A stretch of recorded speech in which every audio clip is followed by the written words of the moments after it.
एक डाल पर एक चिड़ा और एक चिड़िया बैठे थे। दोनों बैठे आपस में बातें कर रहे थे। चिड़िया ने चिड़ा से कहा कि तुम मुझे छोड़कर तो नहीं जाओगे।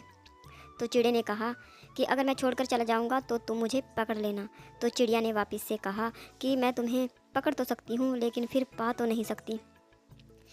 चिड़िया की यह बात सुनकर चिड़े की आंखों में आंसू आ गए और उसने अपने पंख काट दिए और चिड़िया से कहा कि अब मैं कहीं नहीं जाऊंगा, तुम्हारे पास ही रहूंगा। जैसे ही समय बीतता गया और अचानक से एक दिन बहुत ज़ोर की तूफान आया और चिड़िया उड़ने लगी। उसने चिड़ा की तरफ देखा। चिड़ा ने कहा कि तुम उड़ जाओ, मैं नहीं उड़ सकता।